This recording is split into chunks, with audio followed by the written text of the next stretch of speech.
যে আপনি যেই অপরাধী করতে যান এই অপরাধের মূল হইল মিথ্যা। সেই মিথ্যা সংগঠিত হয় কোথা থেকে? এই জবান থেকে। সেই জবান থেকে দেখেন, এরকমভাবে আল্লামা ইবনে মুবারক রহিমাহুল্লাহ এর একটি প্রসিদ্ধ ঘটনা রয়েছে। উনি একদিন হজের সফরে থেকে ফেরার সময় প্রতিমধ্যে দেখলেন একজন বৃদ্ধা মহিলা পাশে বসে আছে। ওই বৃদ্ধা মহিলার কাছে যখন তিনি গেলেন, গিয়ে বললেন, সালাম পেশ করলেন, আসসালামু আলাইকুম, আপনি কেমন আছেন, কি অবস্থা, এখানে কেন বসে আছেন, এই বিষয়গুলো যখন উনি বলতে লাগলেন, সঙ্গে সঙ্গে ওই বৃদ্ধা মহিলার পক্ষ থেকে উত্তর আসলো, সালামুন কওলাম মির রব্বির রহিম। কোরআনের আয়াত দিয়ে তিনি সালাম প্রদান করলেন যে রহমানের, সালামুন কওলাম মির রব্বির রহিম, সেই প্রতিপালকের পক্ষ থেকে, রহমান নামক সেই প্রতিপালকের পক্ষ থেকে আপনার প্রতি শান্তি বর্ষিত হোক। উনি সালাম পেশ করলেন। এরপরে যতক্ষণ আল্লামা ইবনে মুবারক রহিমাহুল্লাহের সাথে ওই মহিলার কথোপকথন হয়েছে, ততক্ষণ পর্যন্ত ওই মহিলা কোরআনের আয়াত দ্বারাই কথা বলেছেন। আল্লামা ইবনে মুবারক রহিমাহুল্লাহ এক সময় জিজ্ঞাসা করেছিলেন যে আপনার কয়জন পুত্র, সেটাও তিনি কোরআনের আয়াত দ্বারা বলেছেন। আল্লামা ইবনে মুবারক রহিমাহুল্লাহ জিজ্ঞাসা করেছিলেন আপনি এখন কোথায় যেতে চান, তখন বলেছেন সুবহানাল্লাযী আসরা বিআবদিহি লাইলাম মিনাল মাসজিদিল আকসা আল্লাযী বারাকনা হাওলাহু, লাইলাম মিনাল মাসজিদিল হারামি ইলাল মাসজিদিল আকসা আল্লাযী বারাকনা হাওলাহু। অর্থাৎ আমি মসজিদে হারাম থেকে এখন আমি মসজিদে আকসা, অর্থাৎ সেই ফিলিস্তিনে আমার বাড়ি, সেইখানে আমি যেতে চাই। এটা কেন করেছিলেন? কারণ হলো এইটাই, উনি ওনার মুখ থেকে এমন কোনো কথা বের না হোক যেই কথা আল্লাহ পাক রব্বুল আলামিন নারাজ না হয়ে যায়। এই জন্য উনি কৌশল অবলম্বন করেছেন। উনি যত কথা বলেছেন, তার জীবনে বলতে চাচ্ছেন, সকল কথা তিনি কোরআনের আয়াত দ্বারা বলতে চাচ্ছেন। সুবহানাল্লাহি ওয়া বিহামদিহি। সম্মানিত উপস্থিতি, দেখেন আমাদের এই জবানটা হলো আমাদের অন্তরের হইল মুখপত্র এক কথায়। অর্থাৎ আমার অন্তর যেমন হবে, আমার অন্তরের ভিতরটা যেমন হবে, আমার মুখের ভাষা ঠিক তেমনই হবে, ঠিক কিনা বলেন? এই জন্যই আল্লাহ নবী সাল্লাল্লাহু আলাইহি ওয়াসাল্লাম বলছেন, আল্লাহ নবী সাল্লাল্লাহু আলাইহি ওয়াসাল্লামের একটি হাদিস, যে মুমিনের একটি জায়গা, একটি জিনিস যদি সঠিক হয়ে যায়, ইদা সলুহাল জাসাদু কুল্লুহু আলা ওয়াহিয়াল কলব, যে মুমিনের শরীরের একটি অংশ, একটি গোস্তের টুকরা, সেটা যদি সংশোধন হয়ে যায়, তাহলে মুমিনের হাত সংশোধন হয়ে যাবে, মুমিনের পাও সংশোধন হয়ে যাবে, মুমিনের কান মুখ সব কিছু সংশোধন হয়ে যাবে। সেটার নাম কি? আলা ওয়াহিয়াল কলব। আল্লাহ নবী সাল্লাল্লাহু আলাইহি ওয়াসাল্লাম বলতেছেন সেইটার নাম হলো কলব। সেটার নাম কি? কলব।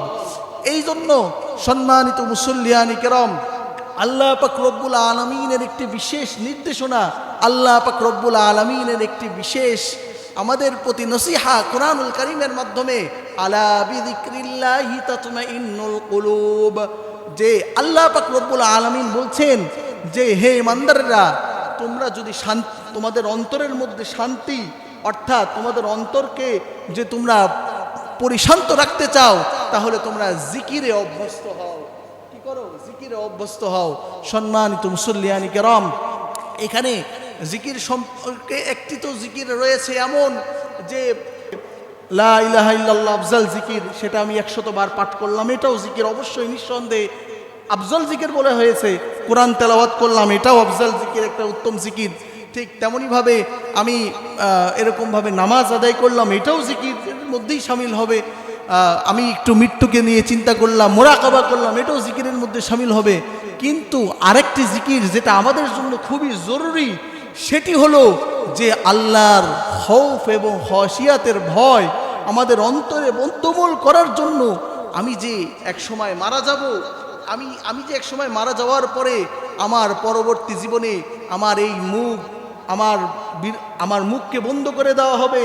আল-ইয়াউমা নাখতিমু আলা আফওয়াহিহিম ওয়া তুকাল্লিমুনা আইদিহিম ওয়া তাশহাদু আরজুলুহুম বিমা কানু ইয়াকসিবুন। এই মুখকে বন্ধ করে দিয়ে আমার হাত যে আমার বিরুদ্ধে সাক্ষী দিবে, আমার পা যে আমার বিরুদ্ধে সাক্ষী দিবে, এবং আমি আজকে যে জমিন দিয়ে হাঁটছি সেই জমিনও যে আমার বিরুদ্ধে সাক্ষী দিবে। আজকে আমি আমার এই হাত পা, আমার এইগুলোকে আমি নিজের কত আপন মনে করছি, সব সময় যত্ন করছি, এইগুলোও আমার বিরুদ্ধে সাক্ষী দিতে থাকবে। এই বিষয়গুলো নিয়ে ওই আখিরাতের দিবসের ওই কঠিন পরিস্থিতি অর্থাৎ কিয়ামত দিবসে আল্লাহ পাক রব্বুল আলামিনের কাছে আমার প্রত্যেকটা পদক্ষেপ সম্পর্কে, আমার প্রত্যেকটা কথা হোক, প্রত্যেকটা কাজ হোক, প্রত্যেকটি বিষয় সম্পর্কে যে আল্লাহ তাআলার কাছে জবাবদিহিতা করতে হবে, এর মুরাকাবা, এর মুহাসাবা, এর হিসাব নেওয়া, এটা আমাদের জন্য অত্যন্ত জরুরি। ঠিক কিনা বলেন সম্মানিত উপস্থিতি? এর দ্বারা কি হবে? এর দ্বারা আমার এরকম জবান সংশোধন হবে এবং আমার নজরের হেফাজত হবে, আমার হাত ঠিক হবে, আমার পা ঠিক হবে, আমি গুনাহ থেকে বেঁচে থাকতে পারবো। সম্মানিত উপস্থিতি, আল্লামা শফি রহিমাহুল্লাহ ওনার একজন ওনার একজন ওস্তাদ, এই মুহূর্তে ওনার নামটা মনে আসছে না, ওনার ওই ওস্তাদের কাছে উনি গিয়েছেন, বারবারই উনি ওনার ওস্তাদ, ওনার খুবই মহাব্বতের ওস্তাদ, তার কাছে বারবারই যান, অনেকক্ষণ কথাবার্তা হয়। তো একদিন তিনি বললেন, আল্লামা শফি রহিমাহুল্লাহ, উনি আল্লামা মুফতি তাকি উসমানী সাহেব দামাত বরকাতুহুমের আব্বা এবং আমাদের মারিফুল কোরআন যে তাফসির গ্রন্থ আছে, ওনার লেখক, জগৎ বিখ্যাত একজন আলেম ছিলেন, একজন মুফতি ছিলেন, গ্র্যান্ড মুফতি ছিলেন। তো ওনার উস্তাদ একদিন বলতেছেন,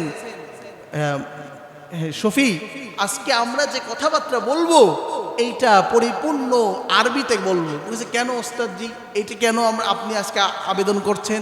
না, আমরা আরবিতে একটু বলি, আরবিতেই কথাবার্তা বলি। তো কিছুক্ষণ পরে আরবিতে কথাবার্তা বলার মধ্যেও ওনার এই অনুভবটা বা ওনার এই কিউরিসিটিটা যাচ্ছে না যে কেন আমার ওস্তাদ আজকে শুধু আরবিতে কথা বলার জন্য আমার সাথে অনুরোধ করলেন। এক পর্যায়ে তখন ওনার ওস্তাদ বলে ফেললেন যে আপনার সাথে আমার যেদিনই দেখা হয়, আপনার সাথে আমার মহাব্বত থাকার কারণে অধিক পরিমাণে কথা বেশি হয়ে যায়, এই জন্য আজকে আরবিতে কথা বলি। আরবিতে কথা বললে চিন্তা ভাবনা করে কথা বলা হবে, কথা কম হবে। সম্মানিত উপস্থিতি, এইভাবে বুজুর্গানে দিন, হযরত আবু বকরের ঘটনা বললাম, আমাদের হুজুরে পাক সাল্লাল্লাহু আলাইহি সাল্লাম থেকে নিয়ে সকলেই জবানের এইভাবে লাগামকে টেনেছেন, জবানের লাগামকে টেনে এরকমভাবে নিজেদেরকে সংযত রেখেছেন। এই কারণেই তারা আল্লাহ পাক রব্বুল আলামিনের ওলি হিসাবে নিজেকে প্রতিষ্ঠিত করতে পেরেছেন। আল্লাহ নবী সাল্লাল্লাহু আলাইহি ওয়াসাল্লামের একটি বিখ্যাত একটি হাদিস, খুব প্রসিদ্ধ একটি হাদিস আমরা বারবারই শুনে থাকি। আল্লাহ নবী সাল্লাল্লাহু আলাইহি ওয়াসাল্লাম বলেন, কোনো আমার উম্মতের কেউ যদি আমাকে দুইটা জিনিস হেফাজতের জিম্মাদারি নেয়, আমি তার জান্নাতের জিম্মাদারি নিব। সুবহানাল্লাহ বলেন। সেই দুইটা জিনিস কি? একটি হলো জবান, আর একটি হলো লজ্জাস্থান। একটি হলো জবান, আর একটি হলো লজ্জাস্থান। সম্মানিত উপস্থিতি, এই জন্য এই জবানের লাগামকে টানতে হবে। আমার মুখে একজনের ব্যাপারে গোসা চলে আসলো, রাগ চলে আসলো, আমি তাকে একটি খারাপ কথা বলে ফেললাম, আমি তাকে কষ্ট দিয়ে ফেললাম, হয়তো কথার দ্বারা সে কষ্ট পেয়ে গেল। আমার দেখা যাচ্ছে এর পরিণতি কি হবে, দেখেন কত ভয়াবহ পরিণতি হবে। আমি অনেক আমল করি, কিন্তু কোনো কারণে একদিন কষ্ট আর কি আমার গোসার কারণেই আমি একজনকে একটা কটু কথা বলে ফেলেছি এবং সেটা আমার অন্যায়ভাবেই হয়ে গেছে, বলে ফেলেছি। এর পরিণতি এটা হবে। বুখারী শরীফের হাদিসের মধ্যে এসেছে, কিয়ামতের ময়দানে এরকমভাবে অনেক লোক আসবে, তাদের সওয়াবের ভান্ডার অনেক বড়। তারা সওয়াবের ভান্ডার নিয়ে আসার পরে তার বিভিন্ন খরিদ্দার বা তার বিভিন্ন পাওনাদার তার কাছে আসতে থাকবে। এর মধ্যে এক শ্রেণীর পাওনাদার এমন হবে যে, হে আল্লাহ পাক রব্বুল আলামিন, তোমার এই বান্দা আমার সাথে কথা বলার সময় অমুক দিন আমাকে এই কটু কথা বলেছিল, অথচ আমাকে অন্যায়ভাবে বলেছে, এইভাবে আমি খুব কষ্ট পেয়েছি, কিন্তু সেই মুআমালা আজ পর্যন্ত সাফ হয় নাই, পরিষ্কার হয় নাই। হে আল্লাহ, আজকে আমি তার প্রতিদান চাই। আল্লাহ পাক রব্বুল আলামিন সেদিন কিসের দ্বারা প্রতিদান দিবেন? সেদিন আমার যে জমানো সওয়াব, আমি যে রাত জেগে জেগে তাহাজ্জুদ করেছি, আমি যে জিকির করেছি, আমি যে হালাল পথে চলেছি, এর দ্বারা যে নেকি কামাই করেছি, সেই সওয়াব সেদিনকে তাকে দিয়ে দিতে হবে। কত বড় ভয়ের বিষয় কিনা বলেন। এরকম যদি 10 জন, 15 জন, 20 জন কি 100 জন পাওনাদার আমার কিয়ামতের দিনে হাজির হয়, আমার অবস্থা কি হবে? সেই দেখা যাবে পরিস্থিতি এটা হবে যে আমার সকল আমল যেগুলোকে আমি কষ্ট করে ইবাদতের মাধ্যমে উপার্জন করেছি আর ভেবেছি আল্লাহ পাক রব্বুল আলামিন হয়তোবা এর দ্বারা আমাকে জান্নাত দিয়ে দিবেন, কিন্তু আমি তো আমার ঝুলিকে ফাঁকা করে রেখেছি অপরকে কষ্টদায়ক কথা বলার মাধ্যমে। এর দ্বারা কি হবে? সেই ফাঁকা ঝুলিতে আমি কিয়ামতের ময়দানে কিছুই আর খুঁজে পাবো না। সম্মানিত মুসল্লিয়ান কিরাম, এই জন্য আজকে সমাজে যত বিশৃঙ্খলা হচ্ছে, যত ফিতনা ফাসাদ হচ্ছে, পারিবারিক, সামাজিক, ব্যক্তিগত যত ফিতনার মধ্যে মানুষ পড়ছে, এর অন্যতম কারণ হইলেই জবান। এই জন্য জবানের লাগামকে টানা খুবই জরুরি। সম্মানিত মুসল্লিয়ান কিরাম, আরেকটি গুরুত্বপূর্ণ বিষয় জবানের ক্ষেত্রে, যে দেখেন আল্লাহ নবী সাল্লাল্লাহু আলাইহি ওয়াসাল্লামের যে হাদিসটা আমরা তেলাওয়াত করলাম, আমরা যদি খালি এই বিষয়টাকে খেয়াল করি তাহলেই কিন্তু আমাদের জবানকে লাগাম টানা সহজ। আল্লাহ নবী সাল্লাল্লাহু আলাইহি ওয়াসাল্লাম বলছেন, মান কানা ইউমিনু বিল্লাহি ওয়াল ইয়াউমিল আখির, যে ব্যক্তি আল্লাহ পাক রব্বুল আলামিন এবং কিয়ামত দিবসের প্রতি ঈমান রাখে, তাহলে সে হয়তো ফালইয়াকুল খায়রান, উত্তম কথা বলবে, আও লিয়াসমুত, অথবা সে যেন চুপ থাকে। হয়তো উত্তম কথা বলবে, না হলে সে চুপ থাকবে। যেখানে উত্তম কথা বলার অবকাশ নেই সেখানে চুপ থাকবে। তাহলেই আল্লাহ নবী সাল্লাল্লাহু আলাইহি ওয়াসাল্লামের এতটুকু কথা, এইটাকেই যদি আমি নিজের জীবনকে ধারণ করতে পারি, তাহলে আমি অনেক ফিতনা ফাসাদ থেকে দুনিয়াতে এবং আখিরাতে আমি বেঁচে থাকতে পারবো। আল্লাহ পাক রব্বুল আলামিন এবং ওই আয়াতকে, শুরুর ওই আয়াতকে স্মরণ করি, মা ইয়ালফিজু মিন কওলিন ইল্লা লাদাইহি রাকীবুন আতীদ, যে সব সময় একজন পাহারাদার আমার সাথে রয়েছে। আমি যখনই যে কথা বলছি সঙ্গে সঙ্গে সেটা লিপিবদ্ধ করে নিচ্ছে। আল্লাহ পাকের পক্ষ থেকে একজন পাহারাদার ফেরেশতা আমার সাথে রয়েছে। এই দুইটা বিষয় যদি আমি স্মরণ রাখি, তাহলে কখনোই কিন্তু আমার দ্বারা কি হবে না, স্বাভাবিকভাবে কটু কথা কম হবে, মানুষকে কষ্টদায়ক কথা আমি কম বলবো, মিথ্যা কথা কম বলা হবে, এরকমভাবে গীবত কম করা হবে, এরকমভাবে চগলখড়ি হবে না আমার দ্বারা।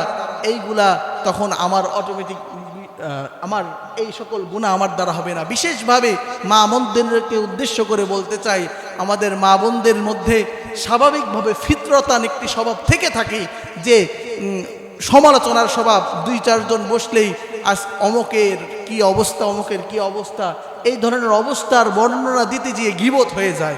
এটা বড়ই খতরনাক বিষয়। আল্লাহ পাক রব্বুল আলামিন সূরা হুজরাতের মধ্যে বলতেছেন যে আইয়ুহিব্বু আহাদুকুম আইয়াকুলা লাহমা আখিহি মাইতান ফাকারিহতুমু, যে তোমাদের মধ্যে কি কেউ এইটা পছন্দ করবে যে তোমার মৃত ভাইয়ের গোশত তুমি ভক্ষণ করবে? এটা কি কেউ পছন্দ করবে?